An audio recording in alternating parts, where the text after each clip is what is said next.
میری اور آپ کی سچی محبت کا 8واں تقاضا یہ ہے، جب اس ہستی کی طرف سے کوئی فیصلہ آ جائے تو میں اس فیصلے کو حرف آخر سمجھوں، اٹل فیصلہ سمجھوں۔ اس سے بڑا چیف جسٹس میں نے دنیا میں نہیں دیکھا۔ اللہ ذو الجلال کی پوری مخلوق میں جو چیف جسٹس کی حیثیت ہے وہ ہے محمد رسول اللہ صلی اللہ علیہ وسلم۔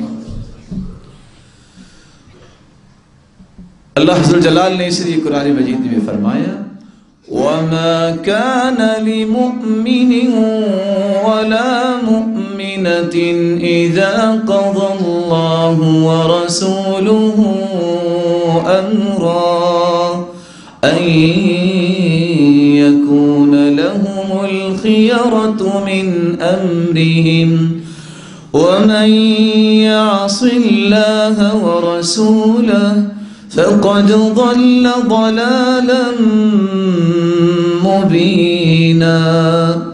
کسی مومن کے لیے جائز نہیں، خواہ وہ مرد ہو یا عورت ہو، کہ جب اللہ کے فیصلہ قرآن کی شکل میں آئے، اللہ کے رسول کا فیصلہ حدیث کی شکل میں آئے، پھر وہ اپنی مرضی کرے، پھر وہ اپنا اختیار استعمال کرے۔ جو ایسا کرے گا وہ اللہ اور اس کے رسول کی نافرمانی کرے گا۔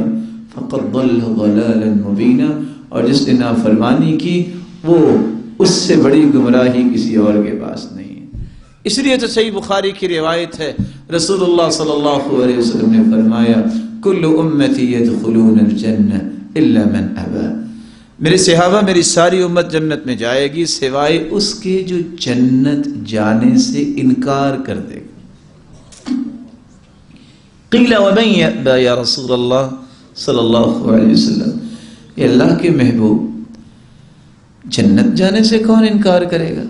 قال من اطاعنی دخل الجنہ، جو میری اطاعت کرے گا وہ جنت میں جائے گا۔ ومن عصانی فقد ابى، جس نے میری نافرمانی کی اصل میں وہ جنت جانے سے انکار ہی تو کر رہا ہے۔ اس لیے آیت اللہ تعالیٰ نے کیا اتاری ہے؟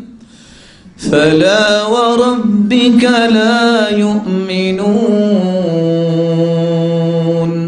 حَتَّى يُحَكِّمُوكَ فِي مَا شَجَرَ بَيْنَهُمْ۔ اللہ تعالیٰ نے بہت چیزوں کی قرآن مجید میں قسمیں اٹھائی ہیں، لیکن اپنی کبریائی کی، اپنی جلالت اور عظمت اور تقدس کی قسم 3 جگہوں پہ اٹھائی ہے۔ ان 3 میں سے ایک جگہ یہ ہے فَلَا وَرَبِّكَ لَا يُؤْمِنُونَ، اے میرے محبوب تیرے رب کی قسم، یعنی مجھے میری کبریائی کی قسم، حتی یحکموک فیما شجر بینہم، جب تک تیری بات کو، آخری اور حتمی بات، تیرے فیصلے کو آخری اور حتمی فیصلہ تسلیم نہ کر لے، لا یؤمنون، میرے نزدیک یہ مومن ہی نہیں ہے۔ یہ تو باتیں بات کی رہے گی نا کہ آپ سابق لاہ کے لگاتے ہیں، اس نے PhD کی ہے، یہ تو فلاں ہے، یہ تو فلاں ہے۔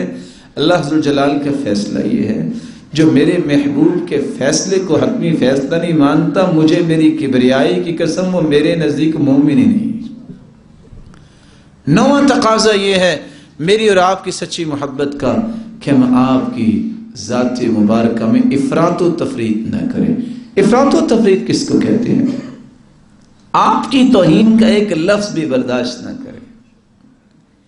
وہ کیسا تھا انسان جس نے اپنی بہن کو اس لیے مار دیا تھا کہ اس کی زبان سے نازیبہ کلمات نکلے تھے؟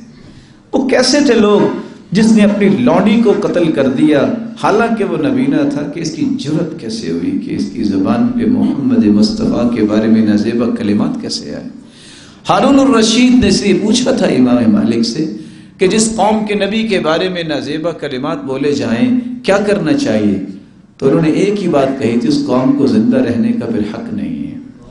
ابن خطل بیت اللہ میں داخل ہو گیا، آپ نے کہا اس کو اڑا دو، کہ اللہ کے رسول بیت اللہ میں چلا گیا، یہ اللہ کے رسول صلی اللہ علیہ وسلم کے بارے میں گستاخانہ کلمات بولتا تھا۔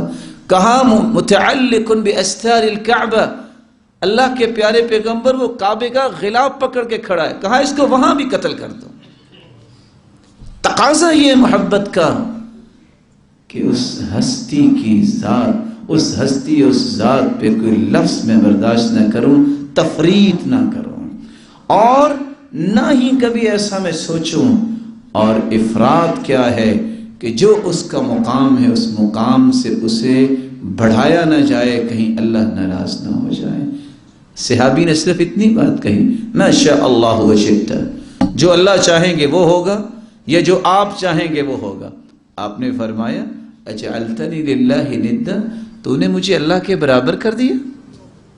یہ کہو ما شاء اللہ ثم شئت، ہوگا وہ جو اللہ چاہیں گے، پھر آپ اللہ سے دعا کریں گے تو اللہ اس کو بھی عطا کر دیں گے، پھر جو آپ چاہیں گے۔ برابری نہ کرو۔ آپ صلی اللہ علیہ وسلم نے فرمایا لا تطرونی کما اطرت النصارى ابن مریم، لوگوں مجھے اس طرح بڑھاؤ چڑھاؤ نہیں جس طرح عیسائیوں نے عیسیٰ علیہ السلام کو بڑھا چڑھا کے اللہ کا بیٹا بنا دیا۔ فإنی عبد اللہ فإنما انا عبد فقولوا عبد اللہ ورسولہ، میں اللہ کا بندہ ہوں، مجھے اللہ کا بندہ